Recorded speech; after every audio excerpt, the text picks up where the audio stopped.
Hey there, YouTube land, and it's actually kind of late right now, so I'm going to make this video shorter than I probably normally would. Now, what I just did was I watched Rocky Horror Picture Show and Shock Treatment back to back to basically get a good feel for both films. It had been a while since I've seen either one of the films. I do love both of these movies, so it was good to revisit it and kind of see how one stacks up against the other, and if one the sequel is as atrociously bad as many people say. So let's start off. Let's start off with the first one. We'll get to that. Rocky Horror Picture Show is, of course, it's a very famous film.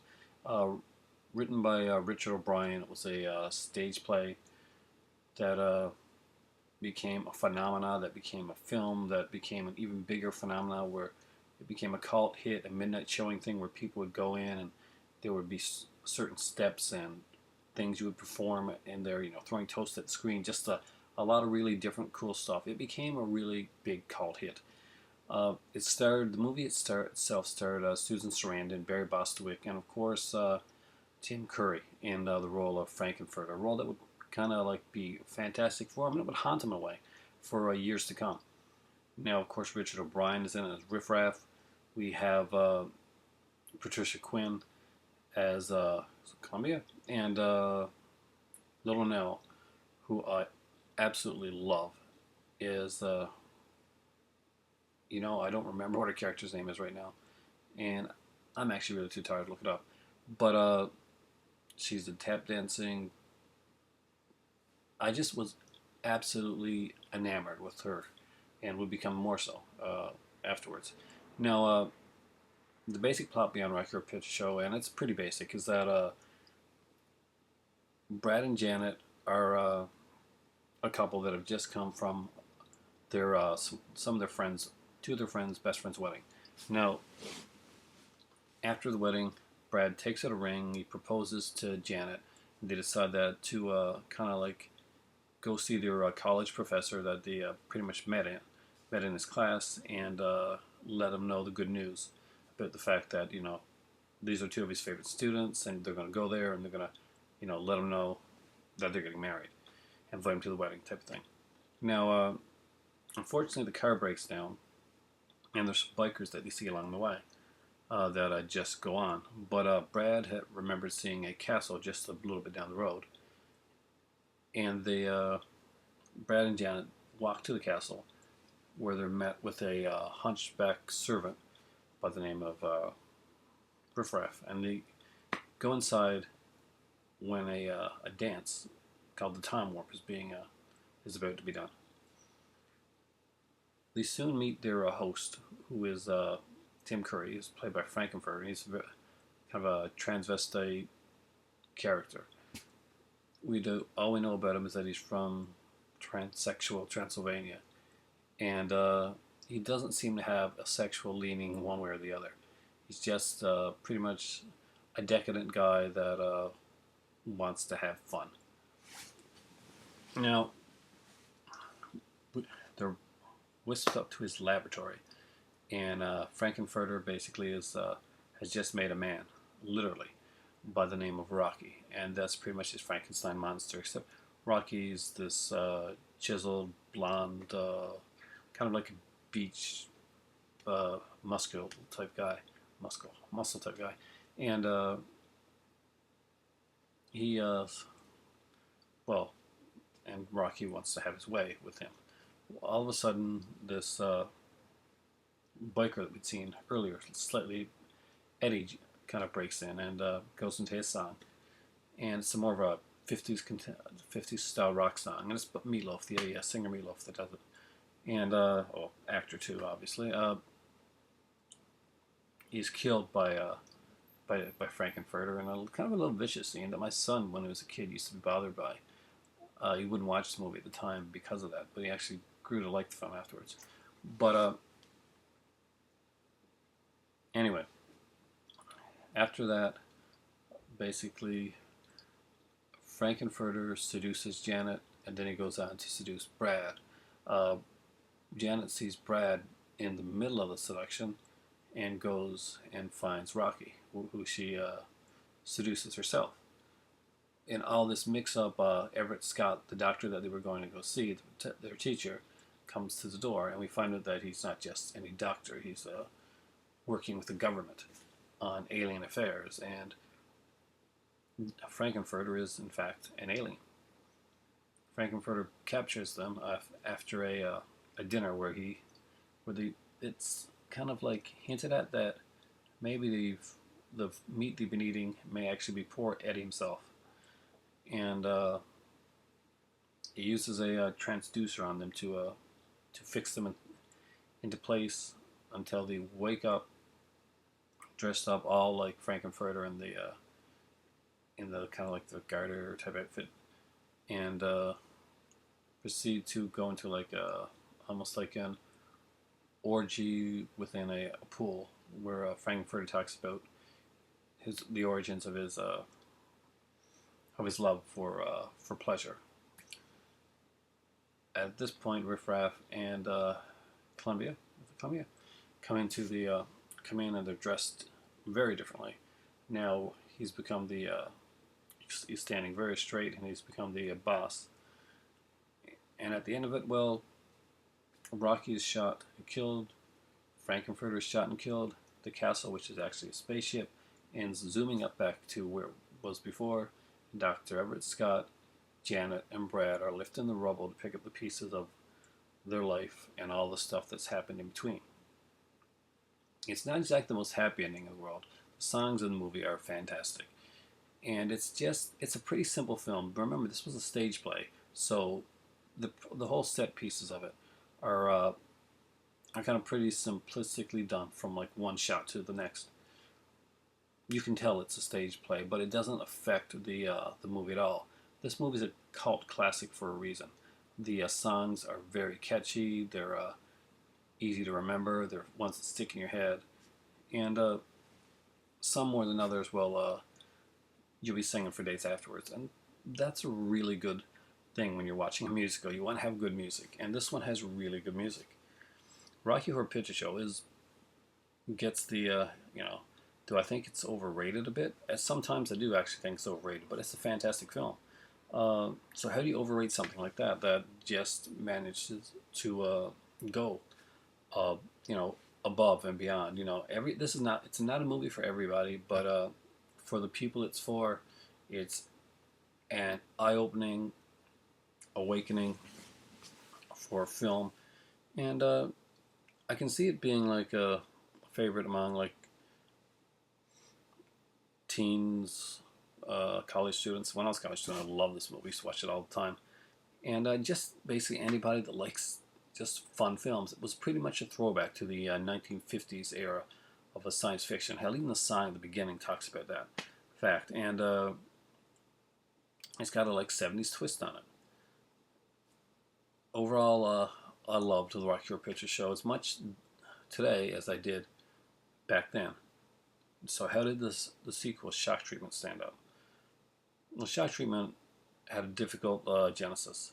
The original version of the film was actually supposed to bring back Frankenfurter with him finding out that Janet was pregnant with his baby. But that's not the way they went with the film. And thank God. As much as I like the character Frankenfurter, and the idea of a sequel with him in it was intriguing, Frankenfurter's story is told in Rocky Horror Picture Show, and there's really not a place that I kind of want to go from there with that. Maybe someday they'll be able to do an actual follow-up or prequel, but I don't really want it. I think the Rocky Horror stands on its own. As for Shock Treatment, well, Shock Treatment is a very different beast. At the beginning of the movie Rocky Horror, we see the sign of where they're at, Dentonville, and basically it talks about what a happy town it is. Now we learned that Brad and Janet's relationship isn't going as well as you would have expected. Well, I guess you can kind of expect it considering all that's happened to them. Brad's kind of an oafish, clumsy type of guy, and he really doesn't have the confidence that he needs to make this marriage work. Now, in this movie, Brad and Janet are played by two different people. We have Jessica Harper, of course, from Suspiria and Phantom of the Paradise and films like that. And we have Cliff DeYoung, an amazing, amazing actor. We have Barry Humphries, of course, who many people know as Dame Edna, in the role of as Bert Schnitt.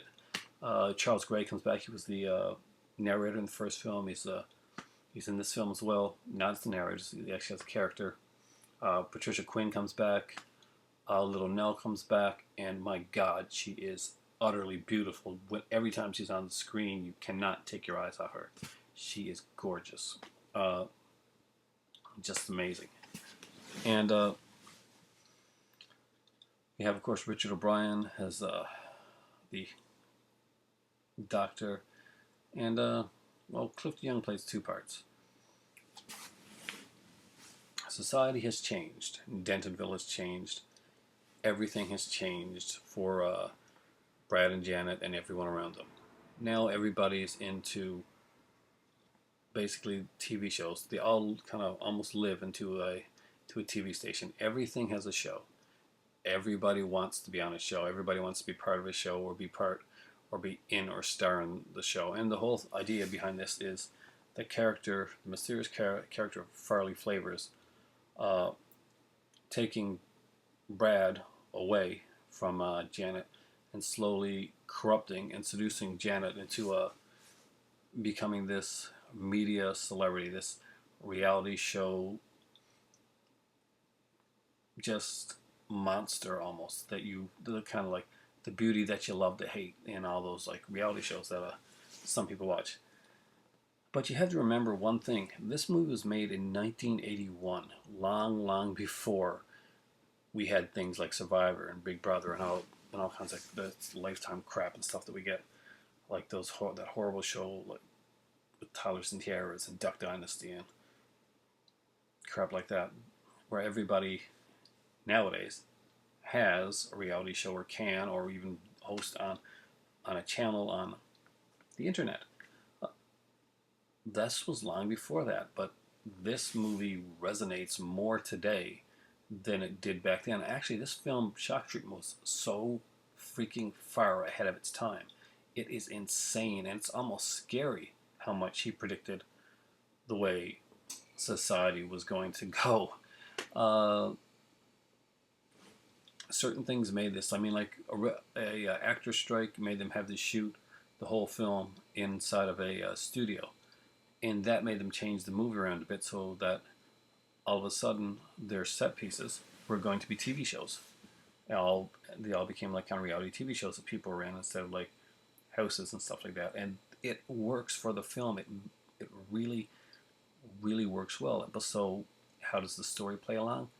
It plays along well. Janet, and it's trickier. This is not as easy a story as Rocky Horror is. Rocky Horror is a theater picture that's a cult picture that's a throwback to like the older horror films, but still it's a sexual awakening of sorts, and that's what it's meant to be. Shock Treatment is a completely different type of film. It's got a more complex narrative structure. It is a social awakening. It's a growing up. If Rocky Horror Picture Show is the child, then Shock Treatment is the adult, and you learn really fast exactly what's going on. You may take you a couple times to actually follow the film like completely what's going on. There are a lot of different characters that are interconnecting. Rick Mayhall is in this one, by the way, a favorite comedian of mine, of course from the young ones, and he's passed on now. But there are a lot of good actors in this film, and they just come in and out. But Cliff DeYoung's dual role of Farley Flavors and his twin brother, Brad Majors, really steals the show. He really does a great job whenever he's on the screen. He just takes over that screen. But that being said, Jessica Harper is beautiful. She's amazing in this movie. The singing in this is better than the singing in Rocky Horror Picture Show. It's a different style of singing. It's a more grown-up type of singing. And, this is not taking anything away from Rocky Horror. Rocky Horror is a favorite film of mine. But they grew up. A lot of people hated on the film back in the day, but a lot of that I think had to do with a lot of people not seeing the film back in the day. The movie was not represented very well, and the people that did get to see it kind of expected something else. But what they got was a very different, very ballsy, very ahead of its time, very forward-thinking film with some really interesting music. Some, in both films, there's songs that are just spot on. There's songs that kind of fall flat, and I find that in both films. There's more Broadway kind of snap your fingers type songs in Rocky Horror Picture Show, but Shock Treatment has some solid music. Uh, Little Black Dress comes across like almost like it's a really cool song. It's got a bit of I won't say depth, but it has a bit of it resonates today. And songs like the kind of like the opening song with not the opening song, but the song that Brad and Janet do. Oh man, but on the Marriage May show is incredible. Shock Treatment, of course, is the best song. It's named after, that's what the movie's named after, and for good reason, because this song really rocks. You will listen to this song over and over again, and Little Nell again does steal this one. But Richard O'Brien, who always talks about, when he talks about this movie, about it may have been overly complex. He always kind of rags on his acting and stuff like that. And I was just halfway through this, and I stopped to take a break. So I went to my YouTube stuff, and I saw that one of my favorites on here, Cinema Snob, did Shock Treatment, and I expected, because of his character that he plays, I kind of expected him to rip it apart. But because we usually agree on a lot of things. But he plays a character that is the cinema snob. But he agreed with, well, I guess we agreed on a lot on this film. Richard O'Brien's acting in this movie is incredible, and his character is almost hypnotizing when he's on the screen. There's just such a creepiness. There's a darkness to him. I mean, like even Barry Humphries' character of Bert is just such a strange, unique character, and it's such a fleshed out world. We learn so much more about Brad and Janet, and not just that, we learn like little inklings of what these other characters can be. I mean, there were characters in the original film that you kind of, the Rocky Horror Picture Show, that you felt for, and there's characters, Little Nell and stuff, and there were the other characters that you kind of didn't know a lot about, and you came off as more one-dimensional, but no, not in a bad way, one-dimensional because of the type of films that they were lampooning, kind of parading, satirizing, uh, had characters that were like that. When they did Shock Treatment, the characters were kind of more fleshed and a little bit more adult. So, although both deal with some very adult terms, Rocky Horror Picture Show is definitely not a movie you're going to show like a 5-year-old or something like that. For different reasons. I mean, there are of course there's sexuality and stuff mentioned in Rocky Horror Picture Show. It's a movie I think that everybody should definitely see down the road. But Shock Treatment, yes, you can show it to a younger person, but they're probably not going to get it. And if they do, kudos to them. But it is a much deeper film than I thought, and I can't believe I'm saying this, but this is gonna give me some hate on here, man. I got a thumbs down for doing a room tour on here. This is how crazy some of these people get uh, with their stuff. I hate the thumbs down button. I don't think it should be allowed. I think it just should be like taken out. Can give spectator responses. Rocky Horror Picture Show is going to get a 4.5 out of 5. It's just such a great film, and it's an almost perfect film in its type. It is a cult classic. It deserves the reputation that it gets. It deserves the long-running theater midnight showings. But you know what? Shock Treatment is just as good as Rocky Horror Picture Show, and it doesn't get the treatment that it deserves. Jessica Harper is amazing in this. The singing is better in Shock Treatment than it is in Rocky Horror Picture Show. some of the songs are better in Rocky Horror Picture Show than they are in Shock Treatment, but it evens out, and these movies work well alongside of one another. You can see the growth in Richard O'Brien's writing. You can see the growth in Sharman's directing as well, and getting to see Jessica Harper, who is always a gorgeous treat to watch. She's just such an amazing actress and such an incredible singer that I love Susan Sarandon and Barry Bostwick in their roles of Brad and Janet in the first film. But I completely fell in love with, and it was hard to do because Janet is not a nice, lovable character in the second film. But I fell in love with her and Brad's relationship more in the second film. It was more challenged. Uh, it was going into darker places, and there was kind of like ripplings of it in the first film. There's full-fledged explosions in the second one. Check out both of these films. Shock Treatment for me gets a 4.75 out of 5. And if you haven't seen it, do so. Give it a chance. But either way, watching either one of these movies is a fantastic treat. I know a lot of people are probably going to disagree with me on liking Shock Treatment slightly better than Rocky Horror Picture Show, but as a solid film, as just the way that it was done, has the narrative structure, as the complexity, as the growth of characters, I just had to go with the Shock Treatment just slightly over Rocky Horror Picture Show. Both are fantastic. For me right now, I'm utterly exhausted, but I want to have some tea because my throat's going, if you can tell. Not just because I'm here doing this video, but for another reason as well. Because, well, I know all these songs and I sang along to every one of them. Thanks for watching, guys. For me right now, it's time for tea and sleep. Jessica Harper. So now, makes a great movie.